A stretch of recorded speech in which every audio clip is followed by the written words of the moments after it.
Hi, I'm Morgan, welcome to my channel, and today I'm going to be doing an unhaul. Like pretty much everyone in the middle of a pandemic, I've been getting rid of things left, right and centre, including books. Yeah. So today I'm just gonna go through this pile that I have that I'm gonna be selling probably on Depop. I have absolutely no notes for this, because I couldn't be bothered going through them and making notes on them because it's an unhaul. I don't like these books, I don't want them. That's the whole point. Also, please ignore the state of my hair. Like, let's just pretend that I actually know how to keep dyeing my hair. Look at this. It's ridiculous. But then again, I had blue hair for like 4 years. And no, 5 years? Yeah, I had blue hair for like 5 years. And for anyone who has never dyed their hair blue, once your hair is blue, it will never not be blue. I forgot that other colours of hair dye don't do that, so yeah. Anyway, let's just ignore that and talk about some books.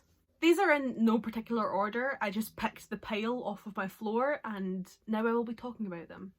First I have Loitering with Intent by Muriel Spark. I bought this for uni, I read this for uni.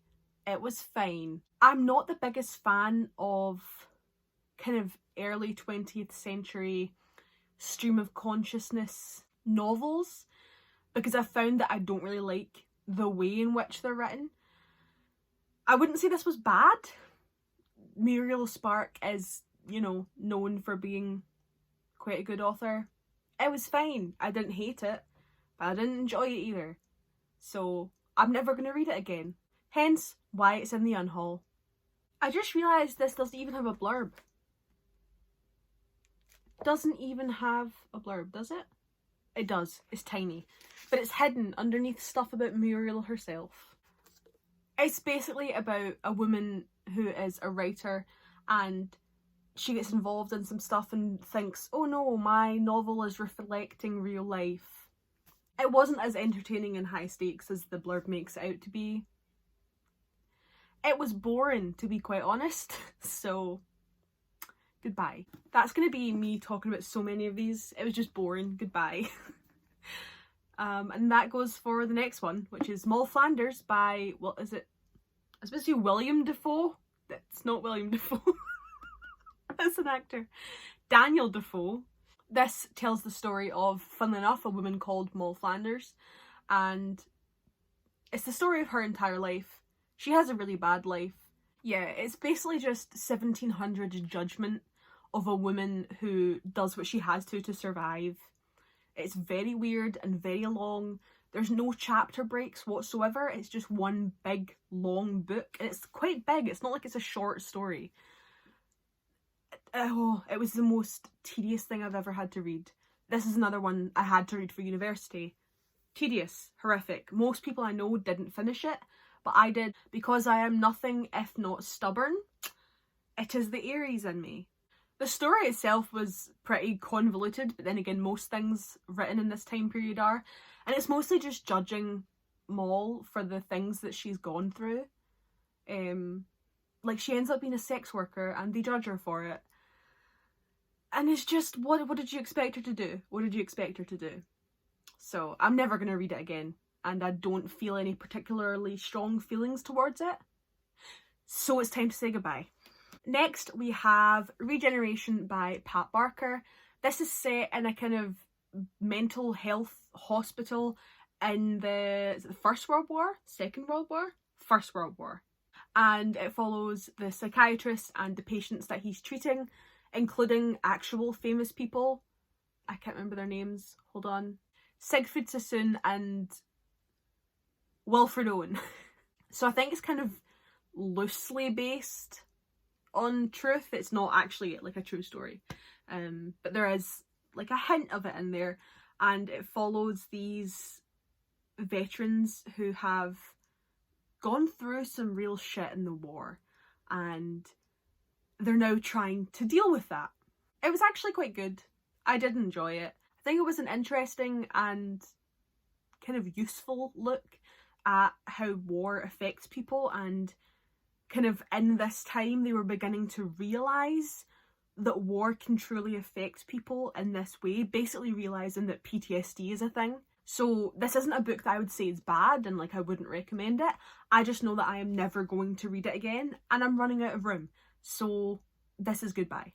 The next book I have to talk about is The Air Affair by Jasper Fforde. If you want like an actual review of this, I have one on my channel. It's in one of my wrap-ups from last year, but basically it's just not for me. I didn't really like it. It wasn't bad, like, objectively. I just don't really think it's for me. I would say it's quite experimental. It plays with genres and the construction of literature, as well as like time and place.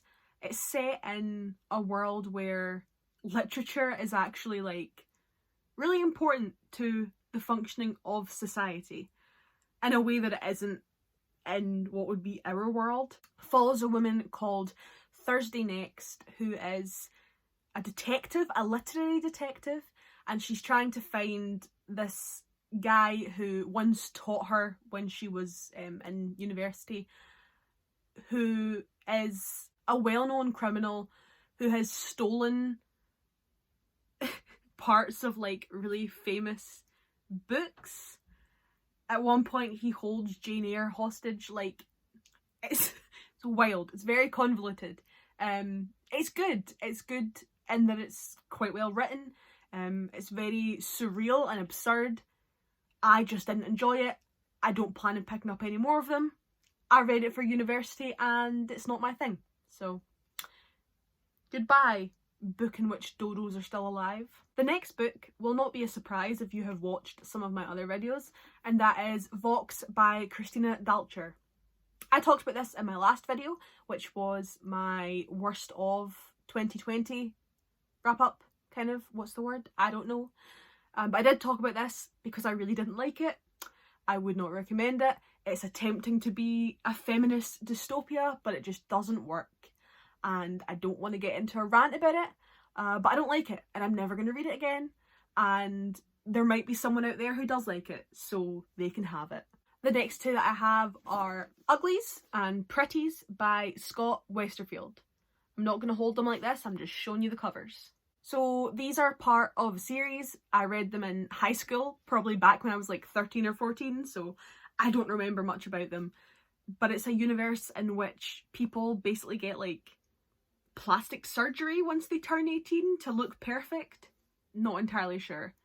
I'm not going to read this series again, and I only have the first two, so I might as well put them out into the universe where someone else who wants to read the series can pick them up.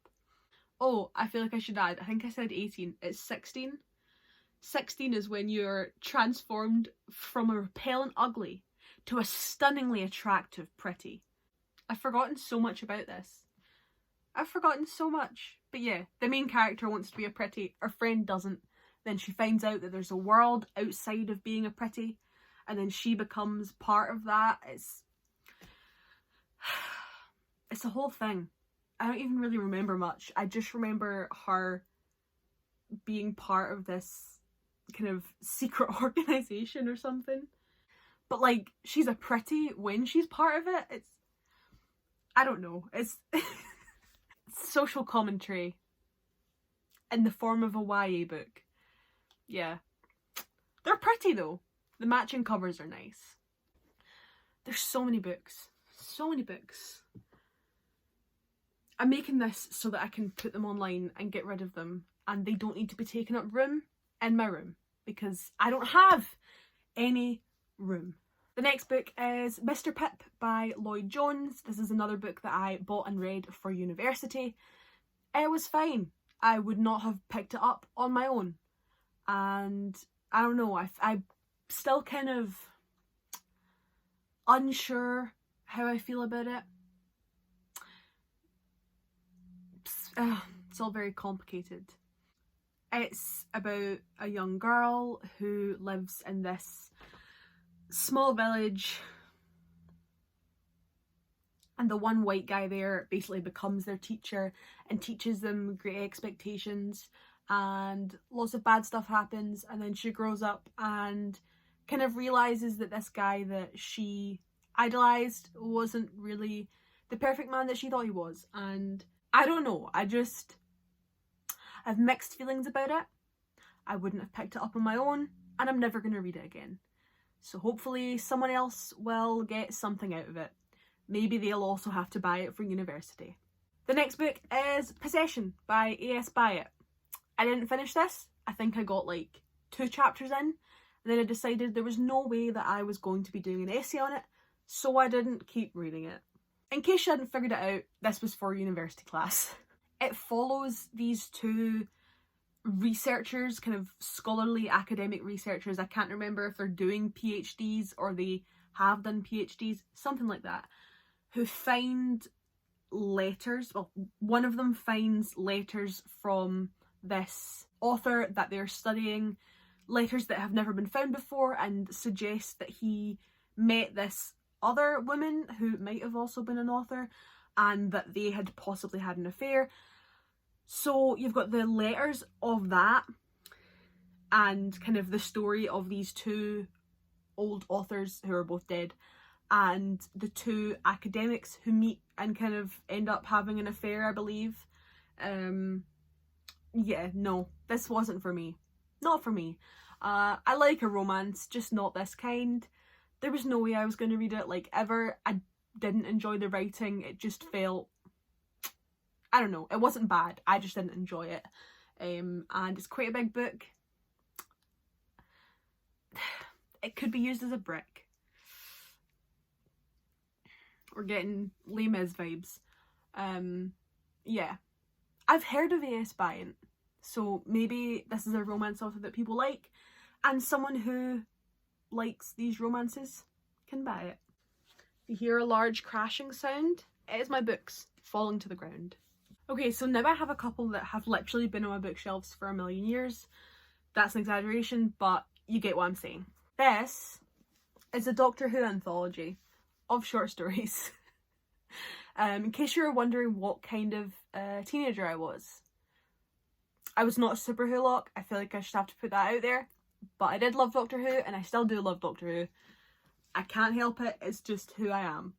This is a series of short stories, I believe, about different doctors. Yes, 11 doctors, 11 stories, 1 Time Lord. Yeah. So dramatic. I read this years ago. I'm not going to read it again. I'm not that into Doctor Who anymore. And someone who loves Doctor Who might want to add this to their collection, because it is actually really pretty. And some of the stories are good. It's got a story by Neil Gaiman and also by Patrick Ness, who is my favourite author. So, but I need room, so goodbye. The next book is called Netymology by Tom Chatfield. It's about words. This was a present that I never got around to reading, and I probably will never read because I don't care. What is it? It's a linguistic celebration of the digital world. Well, given that this was bought for me years ago, it's probably very, very outdated by now. Yes. So this was published in 2013. It is now 2021. It's probably very far behind. So I'm never going to read it, and it can now get added to the goodbye pile. Another one that I haven't read and do not plan to read is The Shed That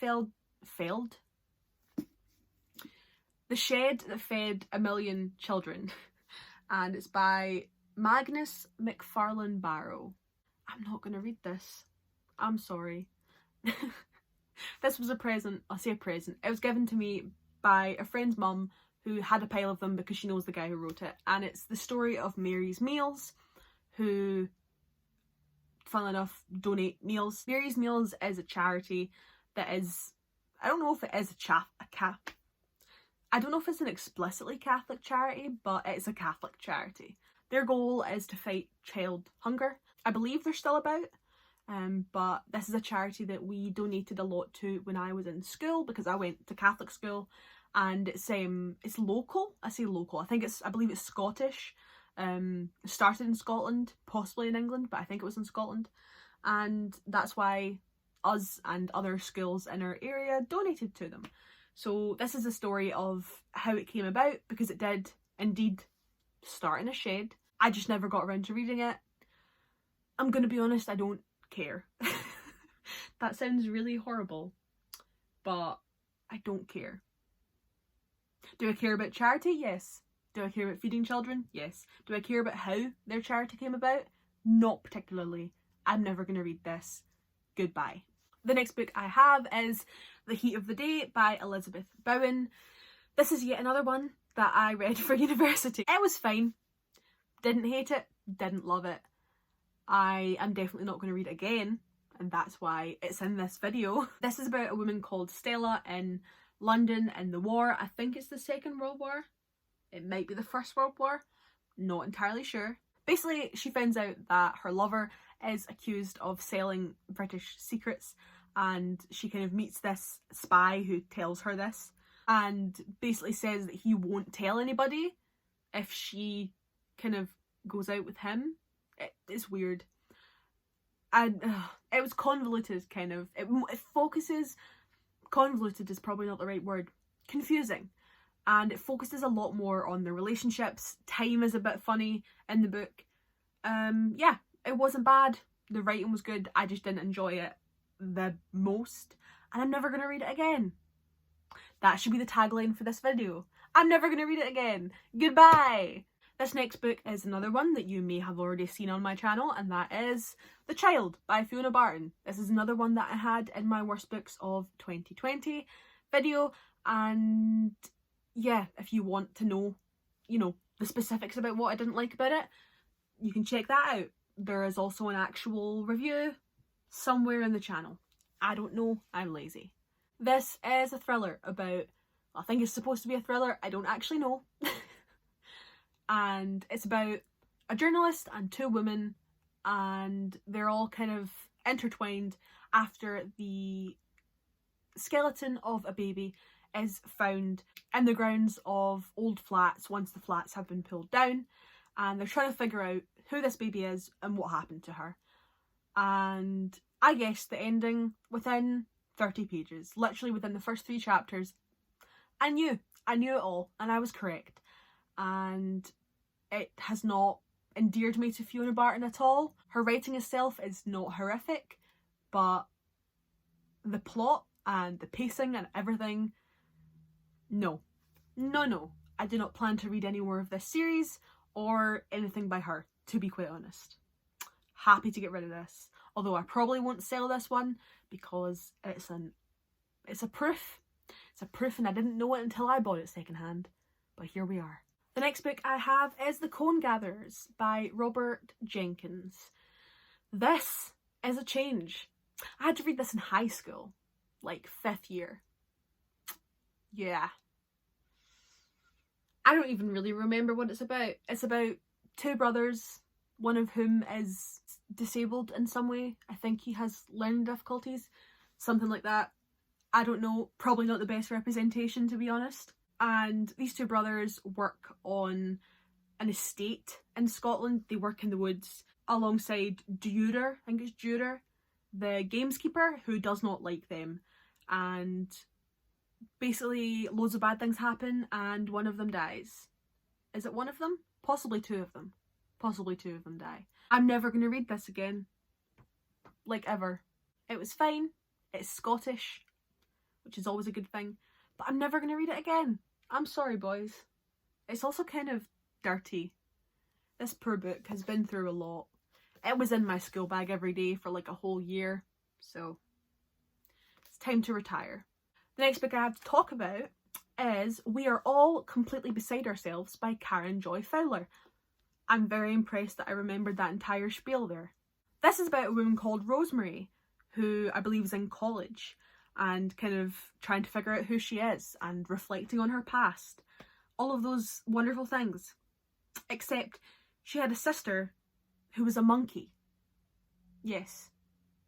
But it's not a comedy. It's like, in all seriousness, her parents were researchers and they raised her alongside a chimp. And she kind of talks about how that affected her and her relationship with her family and all those kind of things, realising that she was an experiment, and just kind of focusing a lot on the, what's the word? the consequences of her parents' choice to do this experiment with her. This wasn't a bad book. I actually enjoyed it. It was well written, it was interesting, it was not really anything that I'd ever read before. I think it's a contemporary, like I think that's what it would be called. And I'm not the biggest contemporary person. I believe this was a gift. Maybe I bought it for myself, not knowing what it's about. Who knows? But I'm not going to read it again. Like, I read it once and it was good, but this isn't the kind of book that I'm going to reread. So I'd rather that someone else got use out of it. I do like the cover though. There's Rosemary and her monkey sister. It's a pretty cover. The next one I have is The Master and Margarita by Mikhail Bulgakov, I think. This is one that I bought for my Russian class, which I just did there, but I never read it. That's it. That's the only reason. It's weird. There's the devil and a magician. It's set in Russia, obviously. But I'm not overly interested in it. I never had time to read it during the semester, and I'm not gonna read it. I'm just not overly interested in it. So I might as well, like with the previous book, actually give it to someone who's gonna read it and make use out of it. And the last book I have, finally, is also another book that was a university book. Yay! I'm gonna graduate soon, get rid of all these books. And the book is Tripe by Sebastian Junger. I'm sure I talked about this. I think I talked about this in one of my earlier videos because it was last year. I don't even really know what to say about it. It's about war. I did a whole class on war. And this is, well, I didn't do a class on war. I did a class on war literature. I'm an English lit student. And this is a non-fiction. I forgot what the genre was called there. It's a non-fiction. It's this guy who is a war reporter, and he's reflecting on his opinion of why we have these kind of wars going on and what society needs to kind of get back to the way it's supposed to. He talks a lot about the fact that we've lost our tribal instincts and kind of the things that connected us together. Some of it I think was interesting and useful, and he had some good points, but I also think he kind of went a little far and didn't really understand how war can affect people, even though he was in a war. It kind of came across a lot that because he had experienced war, he knew what he was talking about, but he didn't, because he was a war correspondent. It was not his home that was being torn apart by the war, and he was not a soldier fighting in the war. There's things that you can't understand when you don't have those experiences, and I think that took away from what he was saying a lot of the time. I also think he kind of glorifies the past, romanticizes it, romanticizes the idea of a small tribal community, and kind of misunderstands a lot of the things that he tried to say. So I'm not going to read it. I wrote an essay on the fact that it was not very good, and I'm not going to read it again. So it gets to go in the goodbye pile. Yay! So those are all of the books that I will be unhauling very soon to get out of my room and make room for new books. I told myself I wasn't going to buy any more new books, and then I went to Tesco yesterday, well, the day before, and I bought 4 new books. So yeah, probably most of you can relate. That's all I have for today. Thank you so much for watching. If you've made it to the end, I'd love it if you could like, comment, subscribe. Come chat to me in the comments down below or on any of my social medias, which will be linked in the description down below. And as always, thank you so much for watching. I'll see you next time. Bye!